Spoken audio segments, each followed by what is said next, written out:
ज्ञान घर जासि देगार बसे राम सर चाप धर। राम कथा के रसिक तुम भक्ति रहे मति धीर। आइए श्वासन लीजिए प्रभु तेज पूंज कपिधीर। रामायण तुलसी कथे कहो कथा अनुसार। प्रेम सहित आसंग हो आओ पवन कुमार। कथारंभ होत है सुनो वीर हनुमान।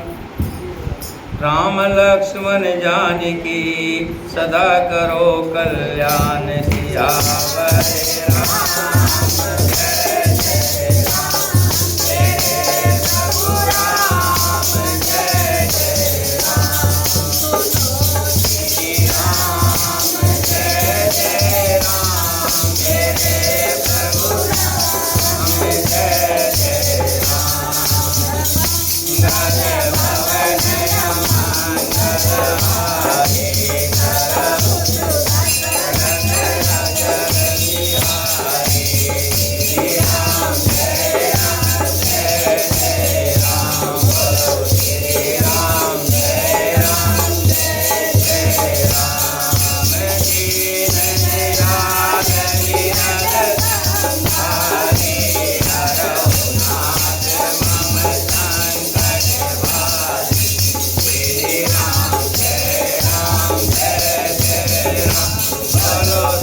सियावर राम जय जय रामचंद्र भगवान की जय।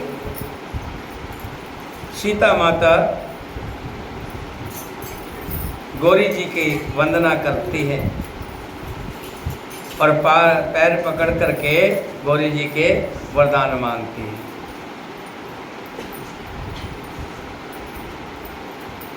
और जैसे ही सीता माता पूजा करती है, माता की तस्वीर मानो हंस पड़ती है और माता की जो फूलों की माला थी वो गिर करके सीता जी के गले में पड़ती है। गौरी जी को अनुकूल जानकर सीता जी के हृदय को बड़ा हर्ष हुआ। वह कहा नहीं जा सकता जितनी खुशी सीता जी को हो रही है। एक तो माला का डलना अपने आप में ही मनोकामना पूर्ण करने का संकेत था। फिर साथ ही साथ मंगलों के मूल उनके बाएं अंग फड़कने लगे। हृदय में सीता जी के सौंदर्य की सराहना करते हुए उधर देखे दोनों भाई। श्री राम जी मन में सीता जी की तस्वीर बसा करके चल दिए हैं उपवन से, बगीचे से, और सीता उनकी सराहना करते हुए दोनों भाई गुरु जी के पास गए। श्री रामचंद्र जी ने गुरु विश्वामित्र से सब कुछ कह दिया, कोई चीज़ छुपाई नहीं कि हम बाग में गए थे। वहाँ पर हमने राजा जनक की बेटी सीता को देखा था, क्योंकि उनका मन सरल था, कोई भेदभाव नहीं था उनके मन में। भगवान भी कहते हैं मुझे तो सरल भाव पसंद है। सरल भाव मतलब सीधा भाव, जिसमें छल और कपट और दंभ ना हो, जिसके अंदर छल कपट दंभ ना हो। जो कुछ मुंह पे हो वो अंदर हो, और जो अंदर हो वही मुंह पर हो। ऐसा नहीं अंदर कुछ और मुंह पे कुछ हो। मोहे कपट छल छिदर ना भावा, श्री राम जी भगवान कहते हैं, प्रभु हरि कहते हैं। आपको तो मालूम है कि भगवान श्री हरि हैं राम जी, और सीता भक्ति है। जिसको श्री हरि चाहिए उनको भक्ति का सहारा लेना पड़ेगा। बगैर सीता जी के राम नहीं मिलेंगे। और जिनको भक्ति चाहिए उनको भी राम का सहारा लेना पड़ेगा। राम के सहारे के बिना भक्ति नहीं मिलेगी। एक बार बहुत बड़ी गलती की थी दो भाई बहनों ने, आपको मालूम ना हो मैं बता दूं। रावण और शूर्पणखा दोनों, शूर्पणखा किसको चाहती है? राम को प्राप्त करना चाहती है। बताइए, राम को प्राप्त करना कोई गलत बात है क्या? है? शूर्पणखा राम को प्राप्त करना चाहती है और रावण सीता को प्राप्त करना चाहता है। सीता माने भक्ति। भक्ति को प्राप्त करना कोई गलत नहीं है। नीचे से ऊपर। सीता राम को, भगवान को पाना चाहती और रावण सीता यानी भक्ति को पाना चाहता है, लेकिन दोनों नहीं पा पाए। एक की नाक कटी और दूसरे की मूड़ी कट गई, गर्दन कटी। अब कहेंगे ऐसा क्यों हुआ? कि भगवान को जो पाना चाहती है उसकी जो है नाक कट गई और जो सीता यानी भक्ति को पाना चाहता है उसकी गर्दन कट गई। उसमें सिर्फ एक दोष था, एक कमी थी। क्या? कि जो राम को पाना चाहती थी वो सीता को दूर करके, भला भक्ति के बिना राम मिल सकते हैं क्या? सीता को दुष्कार कर, सीता को अलग करके, सीता को पिछाड़ करके यानी भक्ति को अलग करके भगवान को पाना चाहती है। और रावण राम को अलग करके यानी भगवान को अलग करके भक्ति को पाना चाहता है। भगवान को अलग करके भक्ति नहीं मिलेगी। कोई चाहे कि मैं भगवान को साइड करके और भक्ति पालूं तो भक्ति नहीं पा सकता। और कोई कहे कि भक्ति को साइड करके राम को पाले, ऐसा भी संभव नहीं। और फिर एक और कमी रही, रावण वेश बदल करके गया है, सीधे वेश में नहीं गया। राक्षस होकर के संत के वेश में गया, साधु के रूप में गया, कपट करके। और भगवान और शूर्पणखा है जो, वो भी अपना रूप बदल करके सुंदरी का रूप बना करके गई। तो राम जी ने तो साफ कहा है, मोहे कपट छल छिदर ना भाव। जो रूप बदल करके मन में कुछ और भाव कुछ रख करके काम करता है वो मुझे अच्छा नहीं लगता। कपटी आदमी मुझे पसंद नहीं है। श्री राम जी लक्ष्मण जी दोनों भाई गए और दोनों ने सारी बात जो कुछ वन में उपवन में हुआ था, बगीचे में हुआ, सब कुछ कह दिया। क्योंकि सरल स्वभाव वाला व्यक्ति जो होता है बोल देता है, मन में नहीं रखता। छल तो उन्हें छूता भी नहीं है। सुमन पाए मुनि पूजा कीनी, पुनि अशीष दो भायन दीनी। फूल पाकर के मुनि ने पूजा की। यहाँ देखिए एक और वृतांत बताते हैं कि जब डोना लेकर के श्री राम जी ने गुरु जी को दिया है, गुरु जी ने देखे कि उसमें फूल हैं, तरह तरह के फूल, सुंदर सुंदर फूल हैं और तुलसी का पत्ता जिसे बोलते हैं, तुलसी, तुलसी भी, तुलसी दल, दल बोल देते हैं उसको, तुलसी दल, तुलसी दल भी है। गुरु जी कहते मैंने तो आपसे फल फूल मंगवाए थे, फल और फूल मंगवाए थे, आप तो फूल ही लेके आए और तुलसी दल लेके आए, फल कहाँ है? कुछ और भाषा, उनकी भाषा वही समझ रहे हैं। राम जी से कह रहे फल कहाँ है, बताओ, ये तो फूल ही फूल है, फल तो है ही नहीं। राम जी कुछ नहीं बोले, चुप रहे। फिर गुरु जी कहते हैं मालियों ने नहीं लेने दिया क्या, मालियों ने रोक दिया होगा, मैं समझ गया।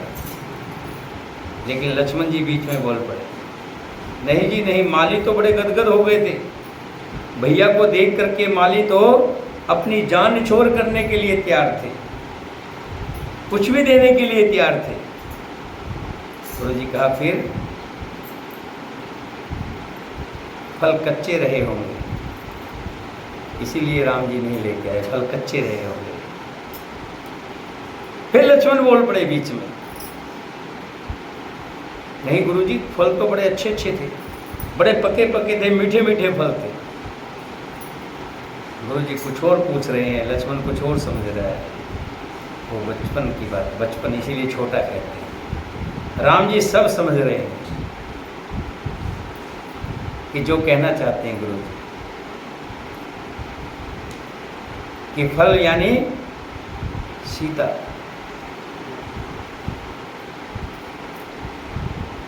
तब राम जी ने सिर झुका लिया है और फिर गुरु जी ने कहा है, सुमन पाए मुनि पूजा कीनी, पुनि अशीष दो भायन दीने। फूल पाकर मुनि ने पूजा की, फिर दोनों भाइयों को आशीर्वाद दिया, क्या कि तुम्हारे जो मनोरथ हों,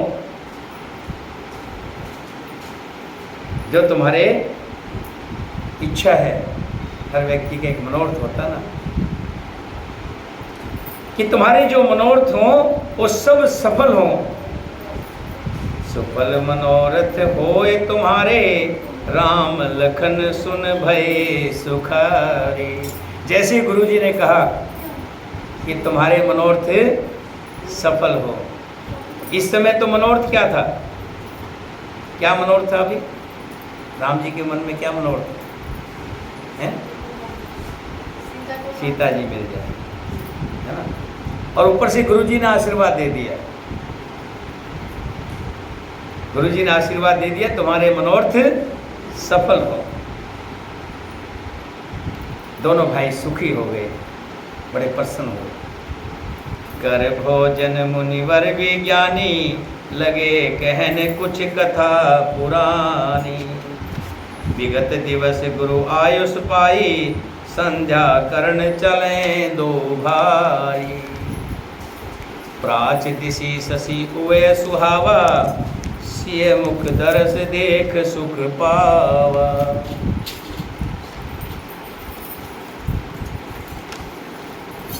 बहुर विचार कीन मन माई, सिय बदन सम हिम करे नाई। उधर पूर्व दिशा में सुंदर चंद्रमा उदय हुआ। श्री रामचंद्र जी ने उसे सीता के मुख के समान देखकर सुख पाया।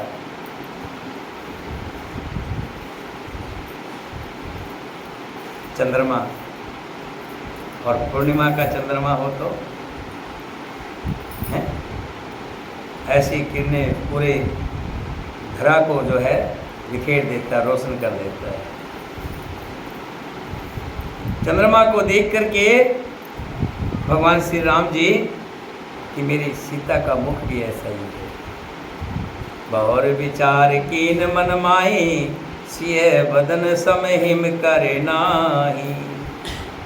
फिर मन में विचार किया, चंद्रमा सीता के मुख के समान नहीं हो सकता।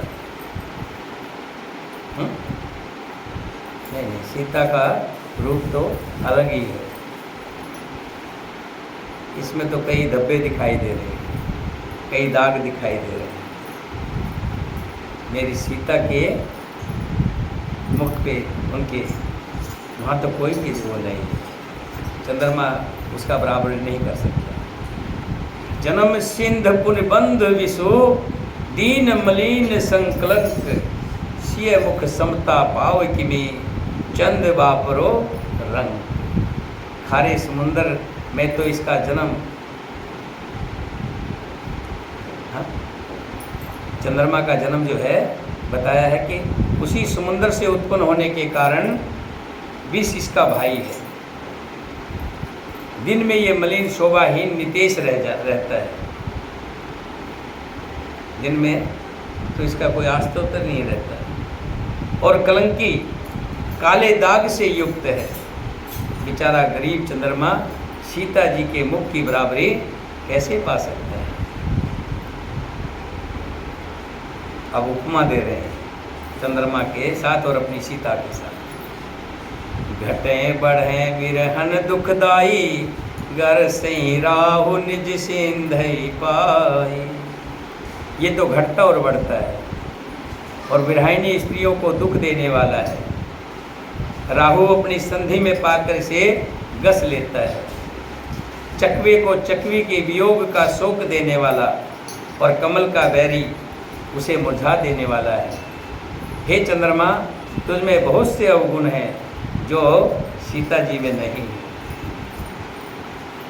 विदेह मुख पट तर दीने, होए दोष बड़े अनुचित कीने। सिय मुख छवि बीध ब्याज वखानी, गरु पही चले निशा बड़े जानी। अतः जानकी जी के मुख की तुझे उपमा देने में बड़ा अनुचित कर्म करने का दोष लगेगा। मैं ये कहूँ कि चंद्रमा को देख करके मेरी सीता जी का भी मुख ऐसा ही है, ऐसा कदापि नहीं। इस प्रकार चंद्रमा के बहाने सीता जी के मुख की छवि का वर्णन करके बड़ी रात हो गई। बड़ी रात जान करके वे गुरु जी के पास चले। कर मुनि चरण सरोज प्रणामा, आयुष पाए कीन विश्रामा।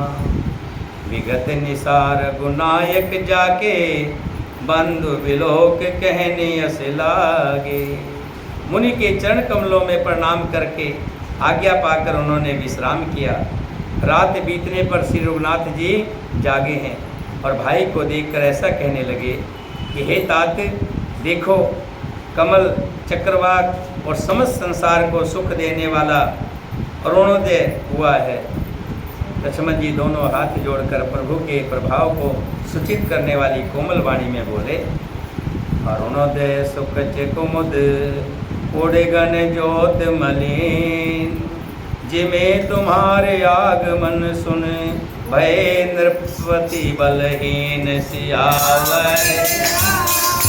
जय जय राम जय प्रभु राम जय जय राम।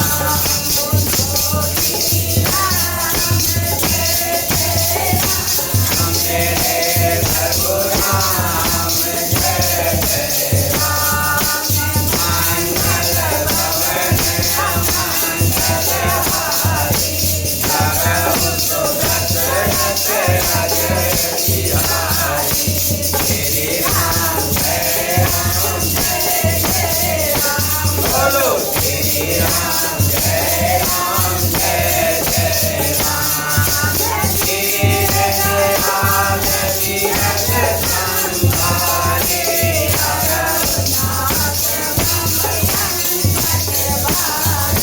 श्री राम जय राम बोलो श्री राम।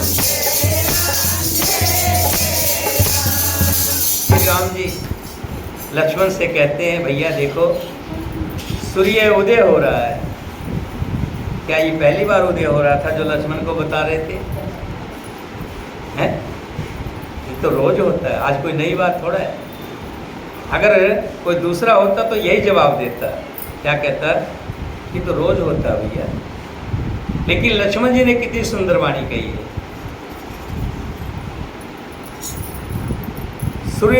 सूर्योदय होने से कुमुदनी सुखचा गई कि भैया देखो तारों गणों का प्रकाश फीका पड़ गया। जिस प्रकार आपका आना सुनकर सब राजा बलहीन हो गए हैं,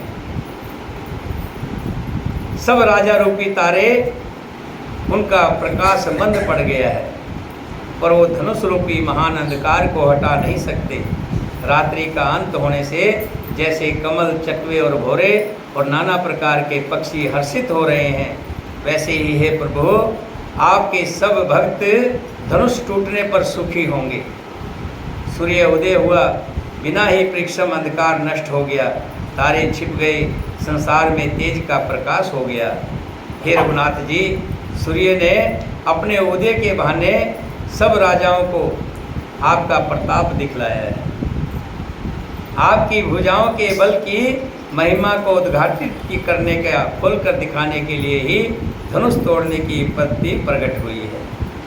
भाई के सुंदर वचन सुनकर प्रभु मुस्कुराए। देखिए कितनी सुंदर जवाब दिया है। फिर स्वभाव से ही पवित्र श्री राम जी ने सोच से निवृत्त होकर स्नान किया है और नित्य कर्म करके वे गुरु के पास आए। आकर उन्होंने गुरु जी के सुंदर चरण कमलों में सिर नवाया है।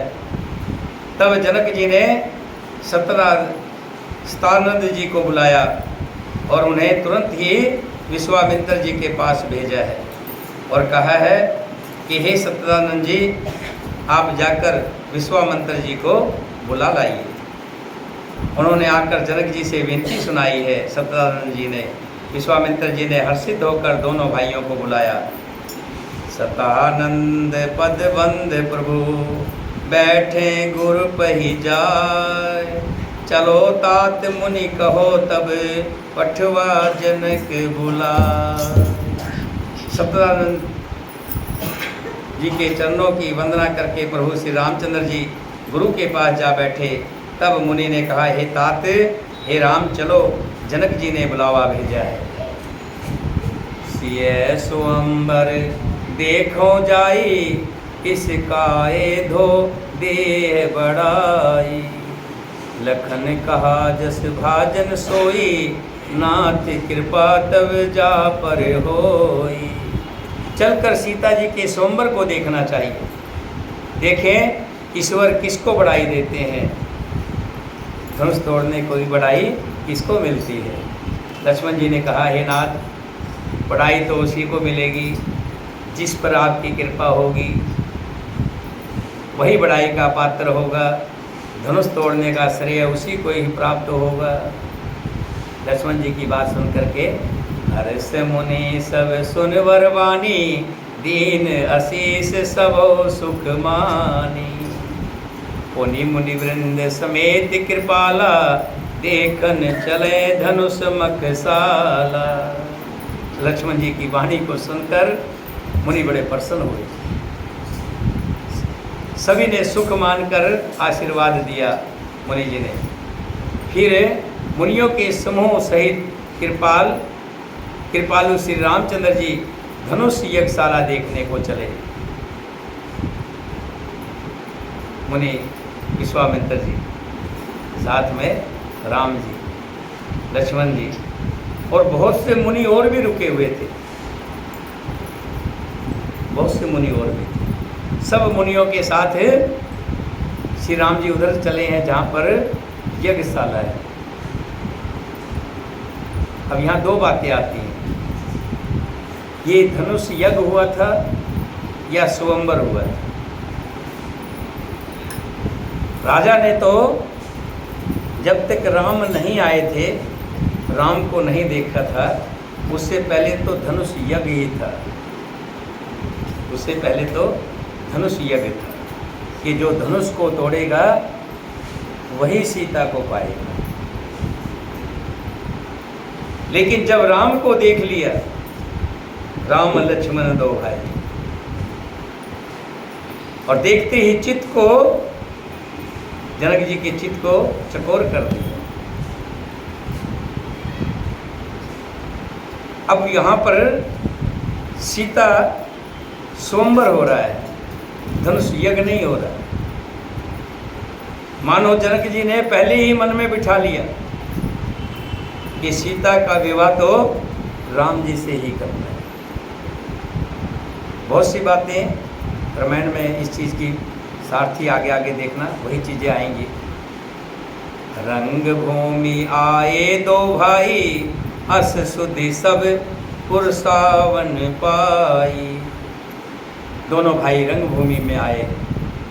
ऐसी खबर जब सब नगर निवासियों को पाई तब बालक जवान बूढ़े स्त्री पुरुष सभी घर और काम काज को बुलाकर चल दी। देख जनक धीर भय भारी, सुच सेवक सब लिए हंकारी। तुरत सकल लोगन पहि जाऊ, आसन उचित देव सब काऊ। जब जनक जी ने देखा कि भीड़ बहुत बढ़ गई है, तब उन्होंने सब विश्वास पात्र सेवकों को बुलवा लिया और कहा, तुम लोग तुरंत सब लोगों के पास जाओ और सब किसी को यथा योग आसन दो, जो जिस योग्य है उसको वही स्थान दो। कह मृद वचन विनीत तिन, बैठा रे नर नार। उन सेवकों ने कोमल नरम वचन कह करके आराम से बैठ जाएगी। देखिए यहाँ बैठ जाएगी, ये जगह है, यहाँ बैठ जाएगी। आइए आप वहाँ आइए, अरे आप तो बहुत वो हैं, आइए ना यहाँ आइए। जैसा जो यथा योग्य था उन सेवकों ने उनको सबको बिठाया है और बड़े कोमल भाव से, कोमल वचन से। ये ध्यान रखना, जब भी आपके यहाँ कोई प्रोग्राम हो, शादी हो, विवाह हो, कोई उत्सव हो, जागरण हो, भंडारा करवाएं, कोई भी प्रोग्राम करवाएं, तो ध्यान रखना आपकी वाणी कठोर ना हो। अगर उस समय में आपकी वाणी कठोर हो गई तो भगवान बुरा मान जाए। भगवान को ये एहसास होगा कि आपको अहंकार हो गया इस कार्य का, और मेरे प्रभु को ये चीज़ें पसंद नहीं है। उनको तो सरल स्वभाव ऐसे लोग पसंद है जो बिल्कुल सीधे हो। और जब ये ऐसे कोई आयोजन होता है उसमें मेरे प्रभु जरूर आते हैं, ध्यान रखना, इसी रूप में आते हैं। चाहे घर में शादी होगी तो उसमें भी मेरे प्रभु का आगमन होता है। शादी हो, विवाह हो, जागरण हो, भंडारा हो, कोई भी बड़ा आयोजन होगा उसमें मेरे प्रभु जरूर आएंगे। और प्रभु आकर के सबसे पहले आपकी यही चीज़ देखेंगे, क्योंकि प्रभु ने कहा है, मोहे कपट छल छिद्र न भावा। मुझे ऐसे लोग बिल्कुल पसंद नहीं हैं जो दिखावा करते हो, कपट करते हो, भेद रखते हो। कई बार होता है हम कोई आयोजन करते हैं उसमें भेद करते हैं, तो प्रभु कहते मुझे वो लोग पसंद नहीं। ऐसे ही जो जो जहाँ जिसके उसमें था उसको वो जगह दी है, जिसका जो स्थान था उस स्थान पर बैठाया। उसी समय राजकुमार राम और लक्ष्मण वहाँ आ गए। वे ऐसे सुंदर हैं मानो साक्षात मनोहरता ही उनके शरीर पर छा रही हो। सुंदर सांवला और गोरा उनका शरीर है। वे गुणों के समुंदर, चतुर और उत्तम वीर हैं। वे राजाओं के समाज में ऐसे सुशोभित हो रहे हैं मानो तारागणों के बीच में पूर्ण चंद्रमा,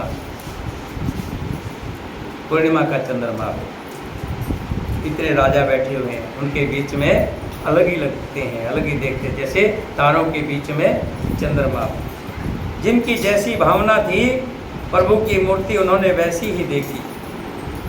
राज समाज विराजत रूरे, उड़गन मोहजन जुग विदुपूरे। जिनके रही भावना जैसी, प्रभु मूरत तिन देख ही तैसी। जिनको प्रभु ने देखा,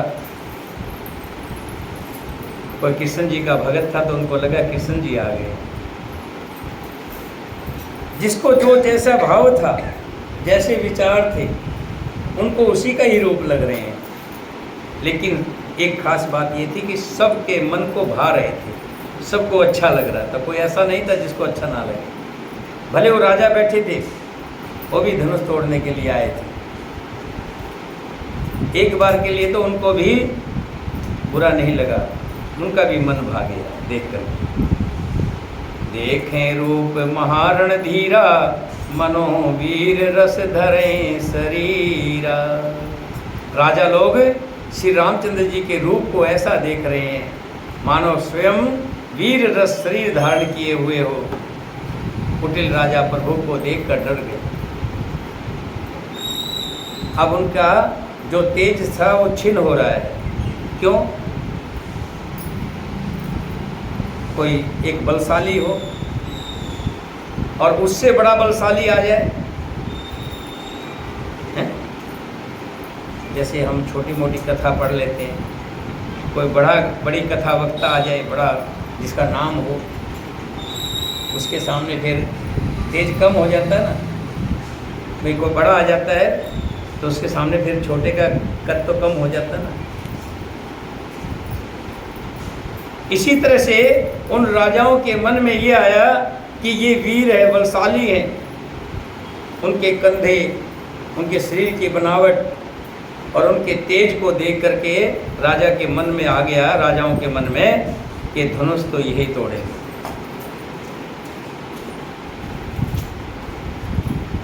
और इसलिए वो डर गए। छल से जो राक्षस वहाँ राजाओं के वेश में बैठे थे, उन्होंने प्रभु को प्रत्यक्ष काल के समान देखा। कुछ राक्षस भी रूप बदल करके राजा बन करके बैठ गए थे बीच में। और राम जी को देखते ही उनके मन में आ गया कि तुम्हारा काल आ गया है। क्यों जाकी रही भावना जैसी, प्रभु तिन मूरत देखें तैसी। जिसकी जैसी भावना रही, प्रभु ने उन लोगों को वैसा ही जाना। नगरवासियों ने दोनों भाइयों को मनुष्य के भूषण रूप और नेत्रों को सुख देने वाले भगवान, जिनकी वो आराधना करते थे, पूजा करते थे, उनके सम्मान जाना। नार विलोके हर्ष हिय निज निज रुचि अनुरूप, जन सोहत सिंगार धर मूर्त परम अनूप। स्त्रियां हृदय में हर्षित होकर अपनी अपनी रुचि के अनुसार उन्हें देख रही है। मानो श्रृंगार रस ही परम अनुपम मूर्ति धारण किए सुशोभित हो रहा हो। विद्वानों को प्रभु विराट रूप में दिखाई दिए, जिनके बहुत से मुंह, हाथ, पैर, नेत्र और सिर हैं। विद्वान उनको साक्षात हरि के रूप में देख रहे हैं। जनक जी के सजातीय कुटुंबी प्रभु को किस तरह, कैसे प्रिय रूप में देख रहे हैं, जैसे हमारे कोई सगे संबंधी हो, पहले से जानकार हो, हमारे रिश्तेदार हो। उसी तरह उनको प्रिय लगते हैं। सहित विदेह विलोक रानी, शिशु सम प्रीत न जात बखानी। जोगिन परम तत्व में भाषा, शांत शुद्ध सम सहज प्रकाश। जनक समेत रानियां उन्हें अपने बच्चे के समान देख रही है, जैसे हमारे परिवार का कोई सदस्य हो। बड़े होने के नाते जनक जी और माता सुनैना उनको ऐसे देख रही हैं जैसे कोई हमारा ही बच्चा हो, बच्चे के समान देख रही है। उनकी प्रीति का वर्णन नहीं किया जा सकता। योगियों को वे शांत, शुद्ध, सम और सवत प्रकाश परम तत्व के रूप में दिख रहे हैं। हरि भक्तों ने दोनों भाइयों को सब सुखों को देने वाले इष्ट देव के समान देखा। सीता जी जिस भाव से श्री रामचंद्र जी को देख रही है, वो स्नेह और सुख तो कहने में ही नहीं आता। सीता जी अपने भाव से उनको उसी भाव में देख रहे हैं। जैसे एक व्यक्ति होता ना, वो किसी का चाचा होता है, किसी का ताऊ होता है, किसी का मामा होता है, किसी का साला होता है, किसी का भतीजा होता है, किसी का बेटा होता है, किसी का पति होता है। व्यक्ति तो वही होता है। श्री राम जी को भी ऐसे ही सब देख रहे हैं, जिस भाव से, जो जिस भाव से चाहता उस भाव से देख रहे हैं। ऋषि मुनि जो बैठे हैं उनको परमात्मा के रूप में देख रहे हैं। राजा उनको अपने शत्रु के रूप में, ये धनुष तोड़ ले जाएगा, उस भाव से देख रहे हैं। विद्वान उनको सतदानंद श्री हरि चतुर्भुज के रूप में देख रहे हैं। राजा जनक और सुनैना उनको अपने पुत्र के रूप में देख रहे हैं। और सीता जी जिस रूप में देख रही है उसके तो गोस्वामी तुलसीदास जी कह रहे हैं वो कहने में नहीं आ रहा। और अनुभव ते न कह सक सो, कवन प्रकार कहे कवि को, यही विधि रहा जाय जस भाओ, तेहि तस देख ही कौशल राव। इस प्रकार जिसका जैसा भाव था उसने कौशलाधीश श्री रामचंद्र जी को वैसा ही देखा है। राजत राज समाज महो, कौशल राज किशोर, सुंदर श्यामल गोर तन, विषव विलोचन चोर सियावर।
एक बात और,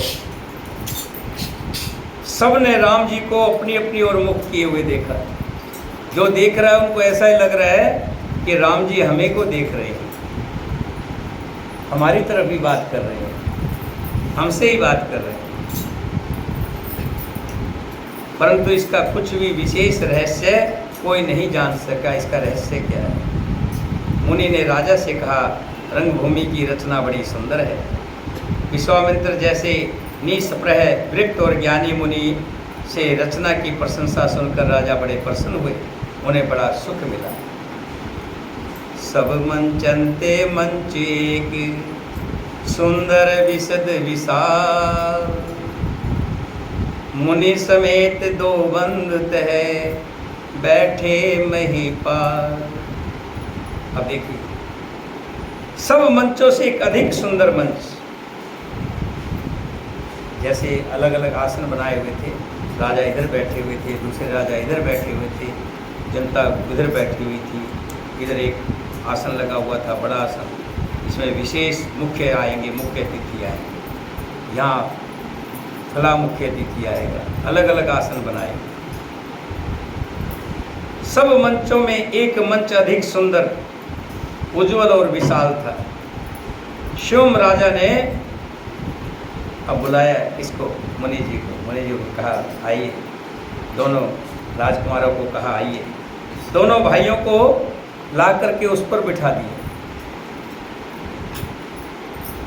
यहाँ देखिए, सबसे बड़ी बात, देखने वाली बात, धनुष तोड़ने के लिए और भी तो राजा लोग आए हुए। अब यहाँ उन राजाओं के मन में ये बात नहीं आई कि भाई इनको वहाँ क्यों बिठा रहे हो ऊपर, हैं? हमारे साथ बिठाओ ना, इसी पंक्ति में बिठाओ। इसका मतलब तो ये हुआ कि आपने पहले से ही तय कर लिया है। आप इनको स्पेशल आसन दे रहे हैं। स्पेशल आसन किसको दिया जाता है? बारात में 500 होते हैं बाराती, और उनमें से दूल्हा तो एक ही होता है ना। स्पेशल स्थान किसको मिलता है? दूल्हे को, है? वहां पर आसन किसको दिया है? दूल्हे को आसन दिया है। ये बात राजा नहीं कह पाए, क्यों? कि उनका ध्यान तो धनुष में था कि बस धनुष तोड़ दें, हम धनुष तोड़ दें, मैं धनुष तोड़ दूं, वो धनुष तोड़ दूं, बस एक ही दिमाग में यही अहंकार था, अहंग था। इसलिए उनका ध्यान उस बात पे नहीं गया कि राजा ने उनको ऊपर क्यों बिठाया, हमारी पंक्ति में क्यों नहीं बैठाया। लेकिन राजा तो जैसे पहले से तय कर चुके थे। धनुष यज्ञ का तो बहाना है, और सीता के साथ राम का विवाह करवाना है, जैसे जनक जी पहले ही मन में धारण कर लिए। इसीलिए तो उन्होंने स्पेशल आसन पर बिठाया। राम लक्ष्मण को आसन दिया है, गुरु जी को आसन दिया है। गुरु जी को तो मान लिया, आसन दिया, क्यों तो मुनि है, ज्ञानी है, उनको बिठाया अलग पर। लेकिन दोनों भाई, दोनों राजकुमारों को वहाँ बिठाया है।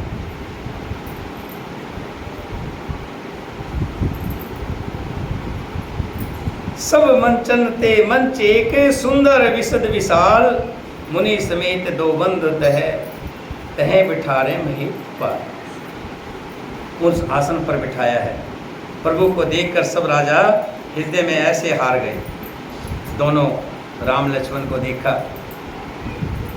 तो उत्साहहीन हो गए, जैसे पूर्ण चंद्रमा के उदय होने पर तारे प्रकाशहीन हो जाते हैं।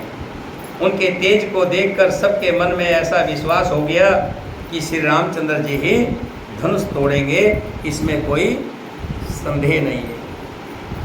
बिनु भजय बिन भंज भव धनुष विशाला, मेलई सिय राम और माला। अस विचार गवनो घर भाई, जस प्रताप बल तेज गवाई। इधर उनके रूप को देखकर सबके मन में ये निश्चय हो गया कि शिव जी के विशाल धनुष को जो संभव है ना टूट सके, बिना तोड़े भी सीता जी श्री रामचंद्र जी के ही गले में माला डालेगी, चाहे धनुष ना भी टूटेगा। उनके मन में आ रहा है जो बैठे कि भी इतने तेज को छोड़ करके हमारे साथ कौन शादी करेगी। अर्थात दोनों तरह से ही हमारी हार होगी और विजय श्री रामचंद्र जी के हाथ लगेगी। यो सोचकर वे कहने लगे, हे भाई, ऐसा विचार कर यश प्रताप बल और तेज गवाकर अपने अपने घर चलो, यहाँ टाइम बेकार करने का कोई फायदा नहीं है। बहसे अपर भोप सुनवानी, जे अविवेक अंध अभिमानी। तोरा धनुष ब्यावगा, बिन तोरे को कुंवर विहार। आ जाइए, यहाँ जाइए, ऊपर आ जाइए।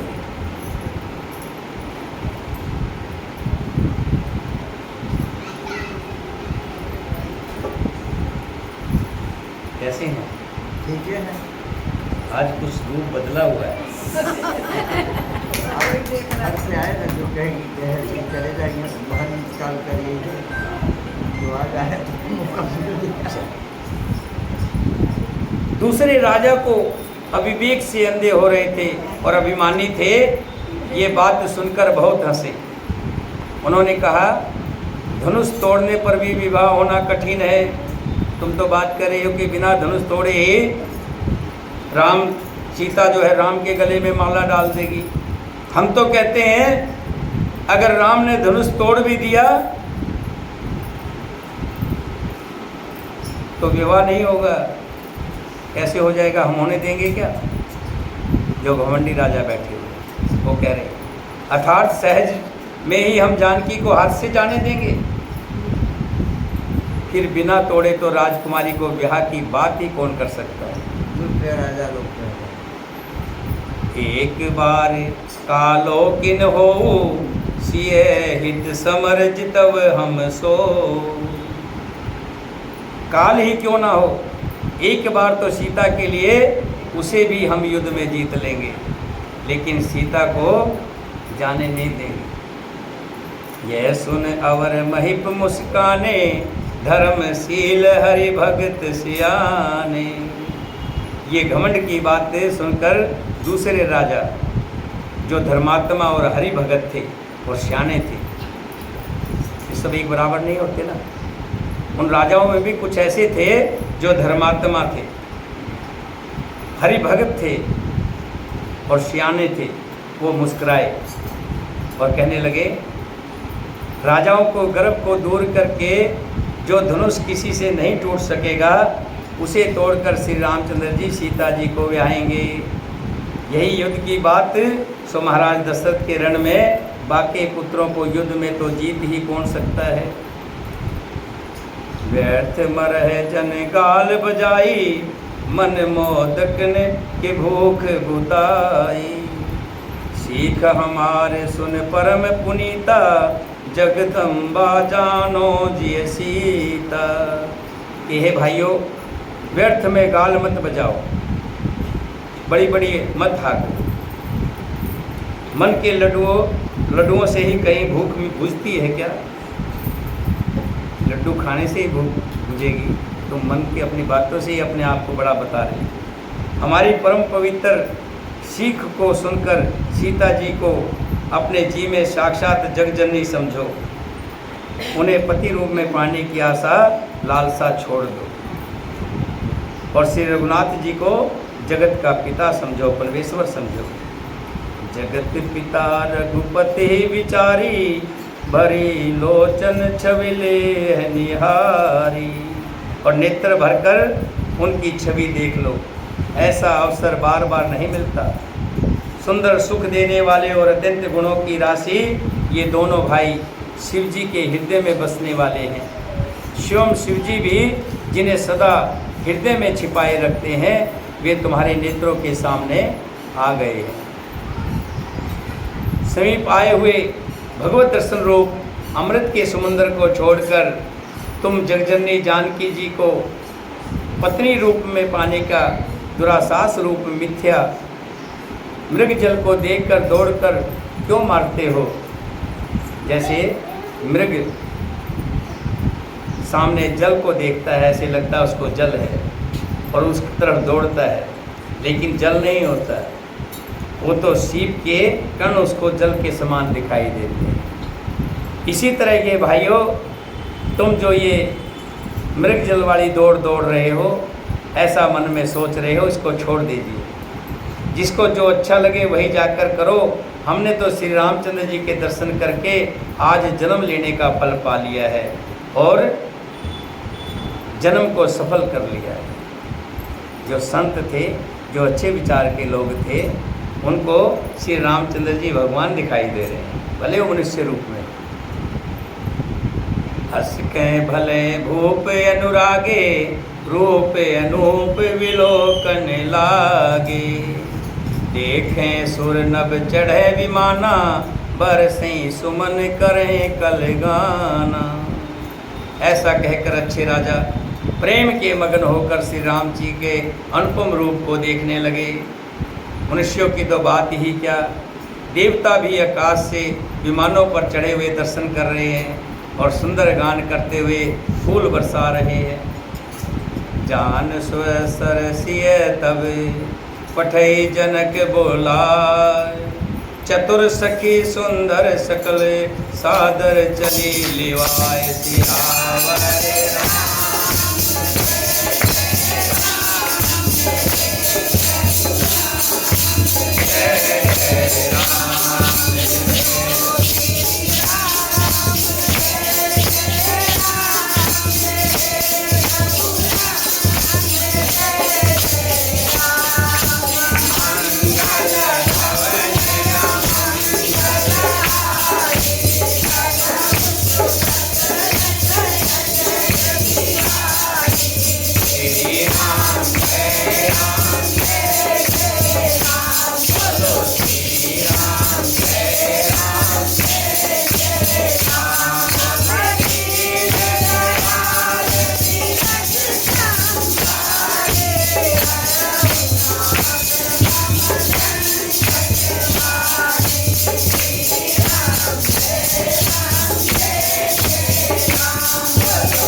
सतानंद जी को भेज करके सीता जी को बुलाया है। शानी सखियाँ सीता जी को साथ लेकर मनोहर वाणी से गीत गाती हुई सीता जी को लेकर आ रही हैं। सीता जी के नवल शरीर पर सुंदर साड़ी सुशोभित है। जगत जननी की महान छवि अतुलनीय है, जिसका वर्णन नहीं किया जा सकता। सब आभूषण अपनी अपनी जगह पर शोभित हैं। जहाँ टीका होना चाहिए वहाँ टीका है, जहाँ झुमके होने चाहिए वहाँ झुमके हैं, गले में जहाँ और होना चाहिए हार होना चाहिए हार है। जो जिस जगह पर शोभित है वहीं पर है। जिन्हें सखियों ने अंग अंग में भली भांति सजाकर पहनाया है।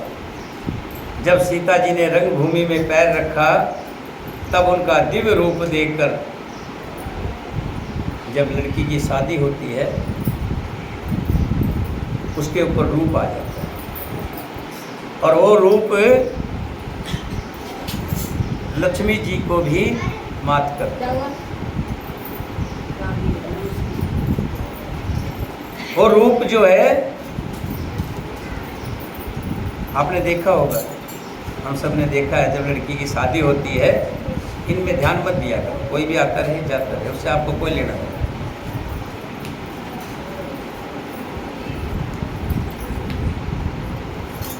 आपका ध्यान तो सिर्फ जिस कार्य के लिए हम आए हैं, हम कथा सुनने के लिए आए, रसपान करने के लिए आए हैं। बस उसी में एक हमारा ध्येय है।